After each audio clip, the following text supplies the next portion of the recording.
Good morning, everyone. Darius Stowe here to welcome you to the Hedgeye Risk Management Morning Macro Call for Tuesday, February 10th, 2015. Before I turn things over to Keith, allow me to briefly touch on asset allocation. Took our cash position down to 50% from 53% day over day. U.S. equities, we took up to 7% from 6%. International equities, we took up to 5% from 4%. Commodities held flat at 0%. Foreign exchange, we took up to 6% from 4%. Fixed income, we took down to 32% from 33%. As always, if there are any questions, please email qa@hedgeye.com. Also use the link provided in the YouTube clip.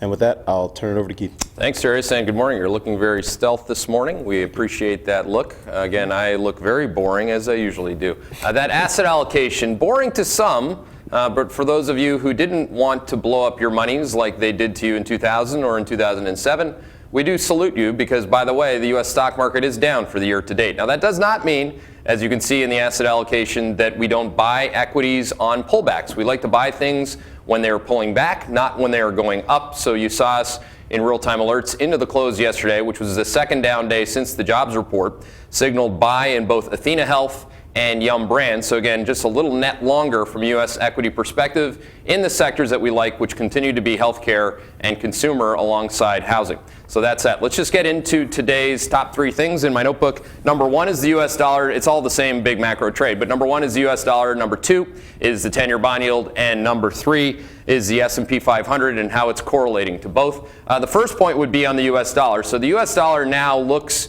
to me that it is narrowing its risk range. Now, a narrowing risk range means less volatility. And what's really driven what we call the correlation risk trade in all of macro for the last couple of weeks is, in fact, dollar volatility. So we had dollar down, energy up. Then on the jobs report, we had a big spike up in the dollar and a lot of things that were correlated to that on the way down. So again, I think that we're past kind of the, at least the higher volatility point of that. And again, that's just measured by measuring the risk range, which is a price volume volatility signal that I built myself. And again, that's what I'd have to say about that. So again, if the dollar stops going down, I think that energy is most likely, and oil specifically, is done going up. So that would be how you'd play that correlation risk point from a risk management perspective. The second one is the 10-year bond yield. Now this absolutely has nothing to do with the oil trade. This has everything to do with the jobs report now pulling forward for the umpteenth time expectation as interest rates are going higher. Now they are a lot higher than where they were a week ago. I think we're ticking right around 2% on the 10-year bond yield right now.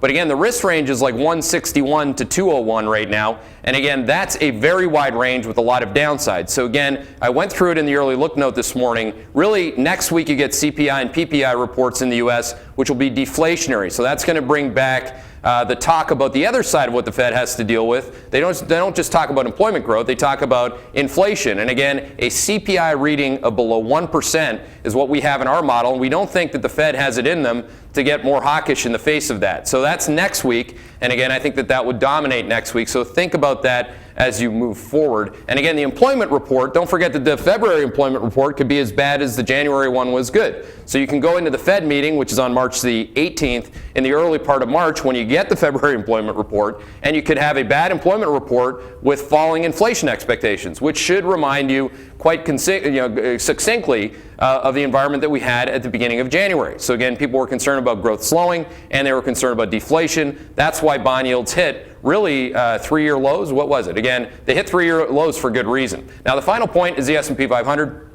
Again, it's not broken, so I don't know why you wouldn't buy it on pullbacks. The S&P 500 looks less good, I guess, than the Russell 2000. I put up a short video on that yesterday on the why, so you can review that if you want. But again, the S&P 500, it held its immediate-term trade line of 2038 support and has no resistance to 2066. And then the next resistance above that is 2075. So again, it's a nothing market, right? The S&P 500 is down 0.6% for the year to date. So you get paid to risk manage the market. If you want to buy and hold a market that doesn't go up at all on an absolute basis, you can do that, but you're not going to make any money. If you want to buy high, you're going to lose money. If you want to buy low, you might actually make something. And those are your top three things. So again, morning show, so we're just going to try to give you a well-rounded recap of risk ranges across macro, and again, go cross asset class, cross country, etc. The first thing that I like to do is outline the risk range in both the S&P 500 and front month volatility, which is inversely correlated to the S&P 500. So immediate term downside is to 2038. If that breaks, I can get you to 1987 in the S&P 500. Again, it's the immediate term risk range. We like to buy at the low end of the range, sell at the high end of the range. We're not momentum momentum monkeys. We don't like to chase. Unfortunately, that's just not our style, or fortunately, depending on how you roll. Looking at volatility, the risk range on that is currently 16.06 to 21.44. On the chart, you can see there that volatility continues to make a series of higher lows and higher highs. And again, that's the real question here. Will you get any more volatility associated with the Federal Reserve flip-flopping? I absolutely think you do. So again, you come out of the jobs report, everyone's like, oh, rate hike, rate hike, rate hike. Then you get the inflation numbers, and everyone's going, oh, no, rate hike. And then they're going to come up to the Federal Reserve meeting on March the 18th, and there's going to be a lot of volatility surrounding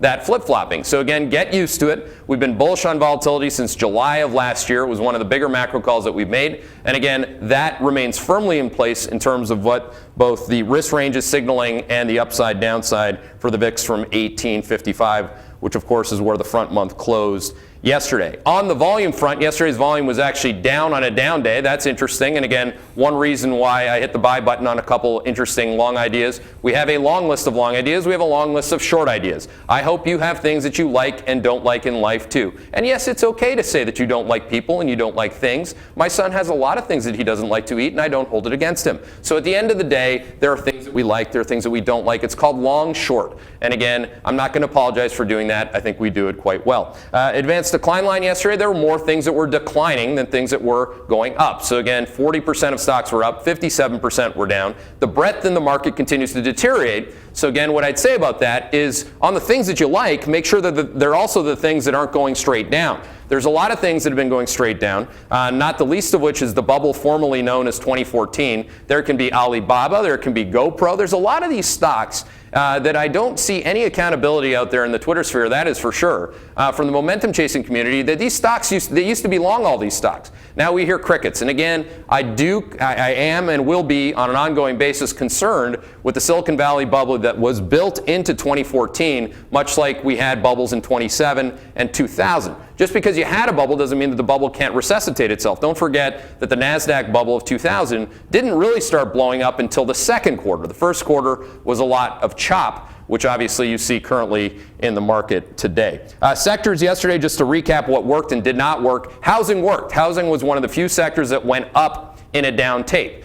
What's going up in a down tape is called a positive divergence. So you want to be long things that are diverging positively, and you want to be short things that are diverging negatively. Now, what was diverging negatively were semiconductors, regional banks. Both those sectors were down over 1.3%, with the S&P 500 down 0.4%. So again, housing was up with the S&P 500 down 0.4%. We've had a lot of people ask us how we could possibly be bullish on anything, by the way, never mind consumer discretionary and housing. But the point is that we're bullish on housing because the data in rate of change terms continues to improve. Now again, the Hedgeye model is rate of change terms. I don't want to go all 12th grade math on you, but again, calculus is not that hard of a conceptual point to get to when you think of the second derivative. So things are either accelerating or they're decelerating, and whether it's our view on 2013 US growth where we thought things were accelerating, or on 2014 where they would decelerate from the acceleration, again, that's how we make calls. It's not for everybody, but it's certainly working with a repeatable process that at least you can trust we're going to be consistent with. So again, housing is accelerating in rate of change terms. Again, it's not being good or bad, as Josh Shiner would say in housing. It's about getting better or worse. Love that line. Asia last night.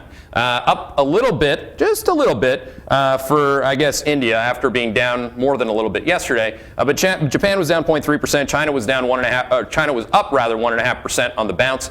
Again, China's been just whipping all over the place. Don't forget the Chinese stocks went from being down 5% at the end of the last week. They were down 4.2% on the week to being, at this point, down 3% on the week and still bearish from an immediate term trend perspective. We've written extensively on this. Again, there's no fundamental reason to buy China. The only reason why you'd buy China, Japan, or really Europe for that matter are called central plans. So if you have an edge with some Chinese dude or Japanese dude on the next central plan, then I say have at it. Short their currencies and buy their stock markets. I mean, that's what you do. I certainly don't have any edge with some dude in Japan. But again, I can watch the currency market and I can see the signal that is the Japanese yen going down. On down days, again, the Nikkei signals bullish in as much as the Nikkei signals bearish on Japanese yen up days. Again, Japanese yen has not had a lot of downside for the year to date. That's why the Nikkei has not had a lot of upside. for the year to date. Europe, flipping the switch over to Europe. Again, it's storytelling about Greece. So Greece is down 5%, then it's up 5%, and a journalist says this, and that guy says that. But do people seriously think they could trade Greece this way? I mean, look at Greece.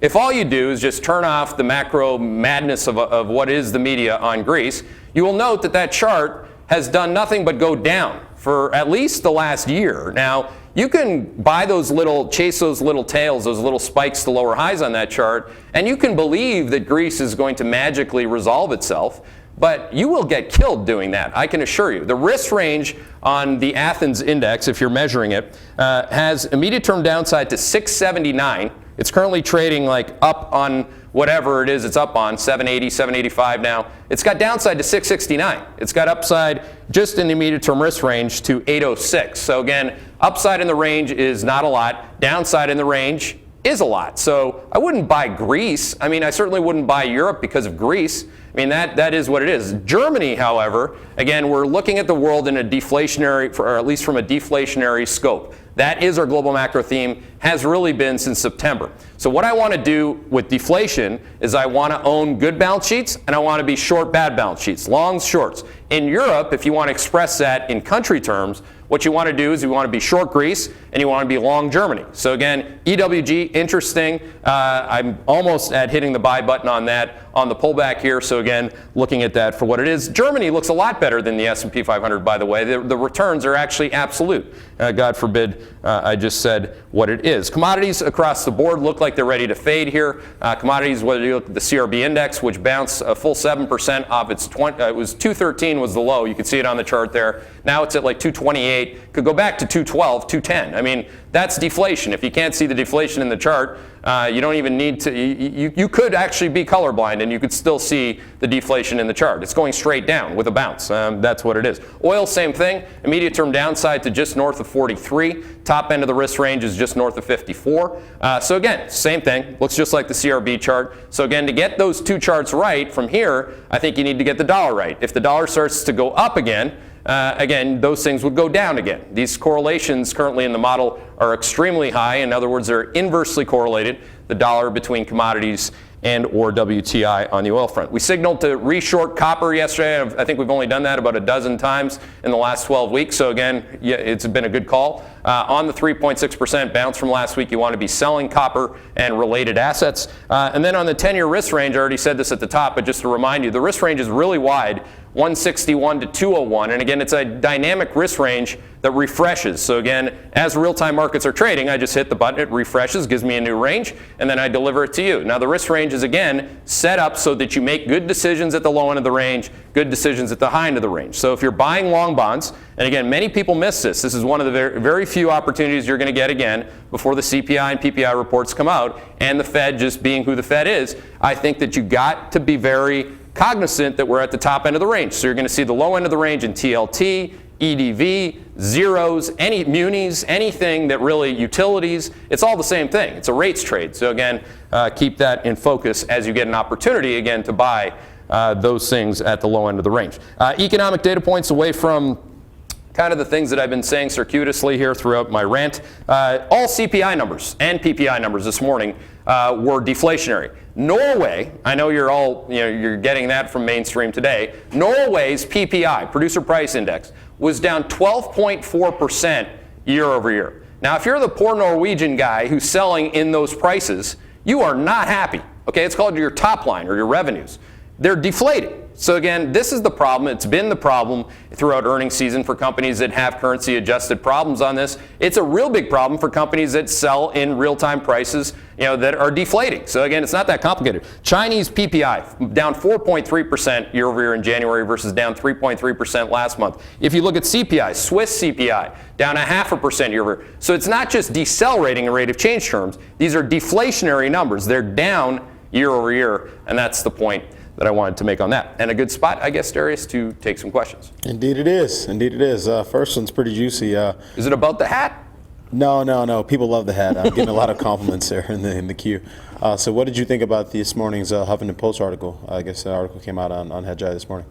Well, that has nothing to do with the market, obviously, but Everything. It has everything to do with my favorite topic, which is me. It's a nice big picture of me in the Huffington Post, and it talks about us. I mean, look, I don't think I do myself any favors calling out old media, old wall, and old wall media. I mean, obviously, anything that's written about us is going to come from the perspective that I am their critic, and I'm fully aware of that. I mean, I go into a hockey game with my eyes wide open. I got plenty of penalty minutes, and I expect to be slashed quite consistently myself. So again, there's a couple inaccuracies in it. I think it's a good article overall. I mean, it's anytime people feel like they need to talk about you as a human being, I guess that's interesting. But the point is that there's one inaccuracy, which is it described our 2013 very inaccurately.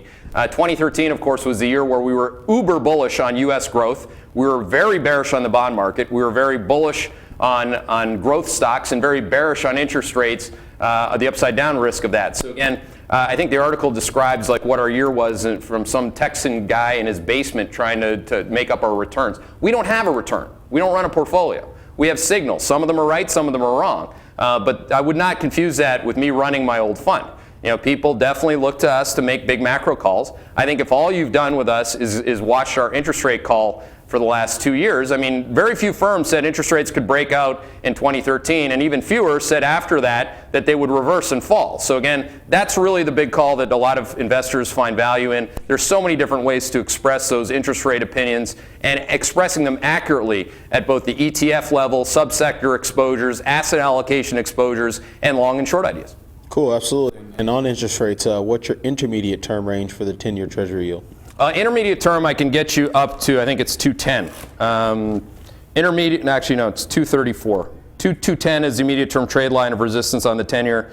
2.34% is intermediate term trend resistance. So look, interest rates can't just go down every single day. They're going to bounce, particularly when people are leaning one way. And again, January was the biggest up move, absolute and relative, for TLT ever in January. So again, there's mean reversion in that. Mean reversion being things that go up eventually come down.